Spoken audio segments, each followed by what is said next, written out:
যদি 10টা ছেলে হয়, 10টা ছেলে হলো বাবা, একটা ছেলেকে কাউকে দিতে পারে না, পারবে?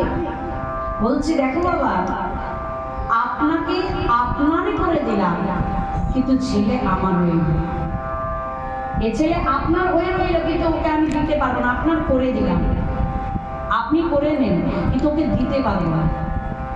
মানে এ আমার নয়, এ তোমারই ছেলে, কিন্তু তোমার করে তুমি তৈরি করে নাও, কিন্তু ওকে আমি দিতে পারবো না।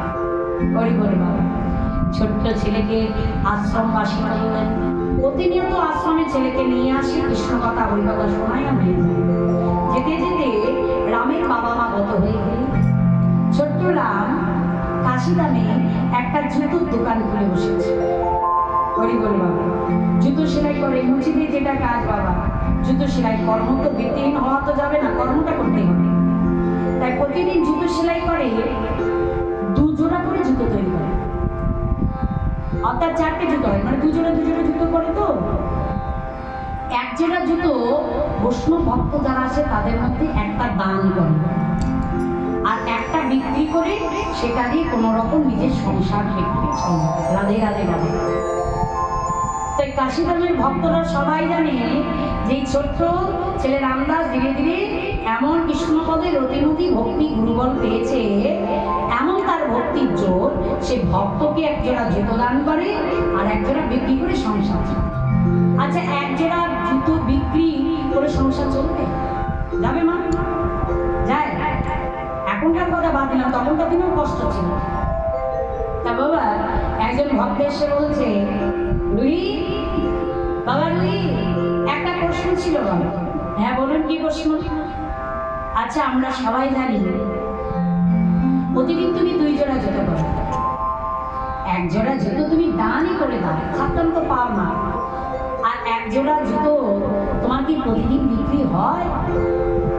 বলছে না, তা হয় না, সবাই তার জুতো কিনতে আসে না, কোনো দিন হয়ে যায়। আচ্ছা, ওই জুতো জোড়া বিক্রি করে তোমার কি সংসার চলে? আর যেদিন বিক্রি হয় না সেদিন কি বা করেছো? বলছে শোনো, যেদিন জুতো বিক্রি হয় সেদিন কোনো রকম কষ্ট করে আমার সংসারটা চলে যায়, আর যেদিন বিক্রি হয় না সেদিন আমার সংসারটা খুব ভালোই যায়। সে আবার কি কথা বলে? যেদিন জুতো বিক্রি হয় সেদিন কোনো রকমই সংসার যায়, আর যেদিন বিক্রি হয় না সেদিন কোনো রকম নয় ভালোই সংসার যায়। এর অর্থে তো কিছু বুঝলাম না, একটু বুঝিয়ে বলো। এখানেই তো প্রশ্ন হচ্ছে রামনি, বলি তোমাকে আমরা, বলো না অগরুই পরম প্রশ্ন, একটু বুঝিয়ে বলো। তবে শোনো, যেদিন জুতো বিক্রি হয় সেদিন টাকা দিয়ে কিছু চাল ডাল কিনে আমার ঘরে সেবা হয়, কোনো রকম উদরটা পরিপূর্ণ হয়। আর যেদিন বিক্রি হয় না সেদিন কি করি জানো? কি করো? বলছে আমি কি করি, আমার ঘরে গিয়ে, আমার যে ঘরে গোপীনাথের মূর্তি আছে, ওই গোপীনাথের মূর্তির কাছে বসে বসে আমি পূর্ব জন্মে যে বুড়িমা কৃষ্ণ রসের নাম রস পান করিয়েছে।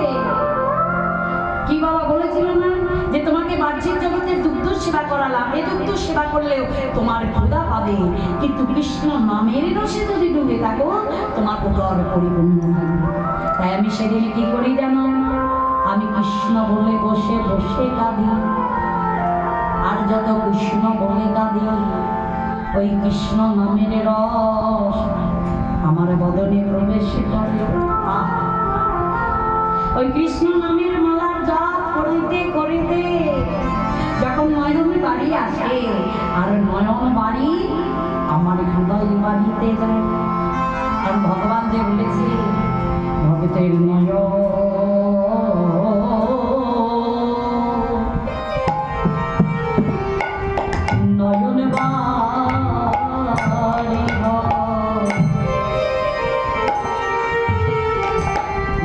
বাড়ি হইয়া মা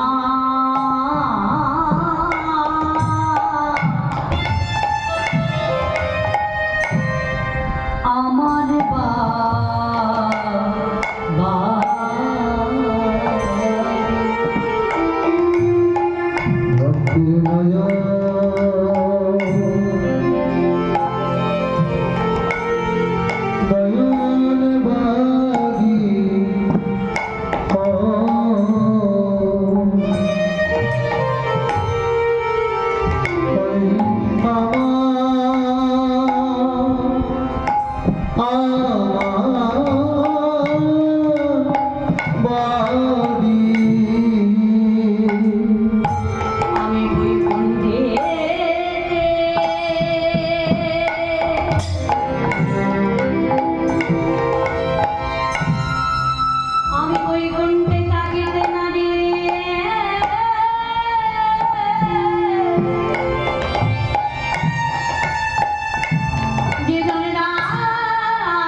বাড়ি মানে কি জল বাবা, আর বাড়ি মানে ঘর।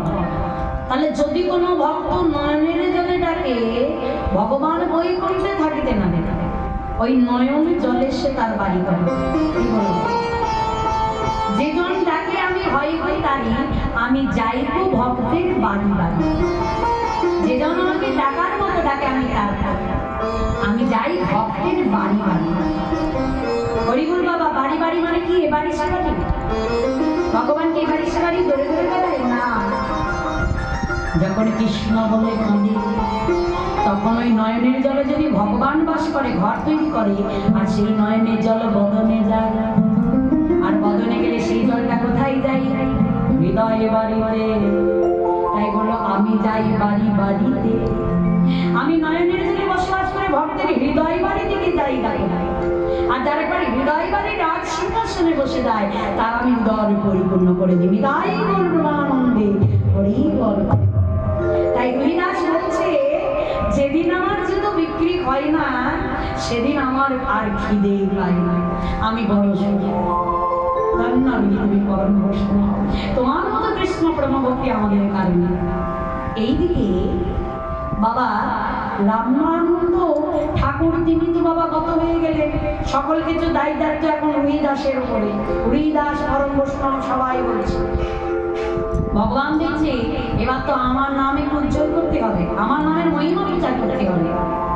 তাই 18 দিনের যে যুদ্ধ হয়ে গেল ধর্মক্ষেত্রে কুরুক্ষেত্রে, যুদ্ধের পরে অর্জুন ভগবান কৃষ্ণকে প্রশ্ন করছে, এই যে প্রভু কৃষ্ণ বরং সকা খুব তো বসে আছে, এই যে 18 দিনের যুদ্ধে ধর্ম স্থাপন হলো, কত পাপ হয়েছে তুমি জানো না? পাপের জন্য বিশ্ব যজ্ঞ করালে, যজ্ঞে যজ্ঞস্থলে কত দান হয়ে গেল, তুমি বলে আমাদের পাপ মুক্ত হয়ে গেল। আমাদের তো প্রস্থানে যেতে হবে, প্রস্থানে যাবো, পাপ দেহ তো নিয়ে যাওয়া যাবে না। কি করে বুঝবো আমাদের পাপ মুক্ত হয়েছে? বলছে শোনা, বড় ভালো প্রশ্ন করেছে। আর যুদ্ধটা 18 দিনে নয়, এটা 17.5 দিনের হবে, কারণ একটা বেলা হাফ পেয়েছে, পূর্ণ বেলা পাইনি। 17.5 দিনের যে যুদ্ধ হয়েছে, এই যুদ্ধে ধর্ম স্থাপন হয়েছে। হরিবল বাবা, তাই তো আমরা সবাই জানি। কিন্তু দেখুন, ধর্ম স্থাপনের জন্য সেদিন 17.5 দিনের যুদ্ধ হতে পারে, কিন্তু আমাদের জগৎ সংসারে প্রতিদিনের যুদ্ধ হবে। এই সংসারে কিসের যুদ্ধ? মায়ার, মমতা, কামনা, বাসনার যুদ্ধ প্রতিদিন চলছে। এই যুদ্ধ কিন্তু তাকে জয় করতে পারতে হবে। আর জয়ী হতে পারলে তোমার হৃদয় কমল জাগরণ হবে। আর জাগরিত যার হৃদয় কমল হয়ে যায়, তাদের পরম ব্রহ্মের শতদল পরম ব্রহ্ম জেগে যায়। আর পরম ব্রহ্ম জেগে গেলে তার কিন্তু বাবা সেই শিবের সন্ধান হইবে। তা সেই বৈষ্ণবের শিরোমণি, তার তো শিবের সন্ধান কতটুকু হয়েছে ভগবান জানতে চাইতেন। তাই বলছে শোনা অর্জুন, তুমি মনে মনে ভাবছো যে পাপ মুক্ত হয়েছে কিনা জানবে, একটা হয়েছে। যদি তুমি বৈষ্ণব সেবা দিতে পারো, বৈষ্ণব সেবা দিলে স্বর্গের বিজয় ঘন্টা বেজে বলছে, ও স্বর্গের বিজয় ঘন্টা বেজে উঠবে? বলছে হ্যাঁ। তাহলে বৈষ্ণব, তাহলে আমি নিয়ে আসি। বলছে বৈষ্ণবের মতো বৈষ্ণব হয়েছে, যারা বিষ্ণু উপাসনা করে তারা কোনো পরম বৈষ্ণব। তুমি এমন ব্যক্তির কাছে আয়, এমন বৈষ্ণবকে আনতে হবে যার সেবার জন্য তোমার বিজয় ঘন্টা বাজে। তাহলে কৃষ্ণ তুমি বলে দাও আমাদের এই কাশিরামে এখন পরম বৈষ্ণব কে আছে? বলে কেন? সবাই তো একটা ধারে চেনে। তুমি এক কাজ করো, তুমি হরিদাসের কাছে যাও। এইবার বুঝেছি। ওই মুচির ছেলে জুতো সেলাই করে, সে আবার বৈষ্ণব। হরি বল বাবা।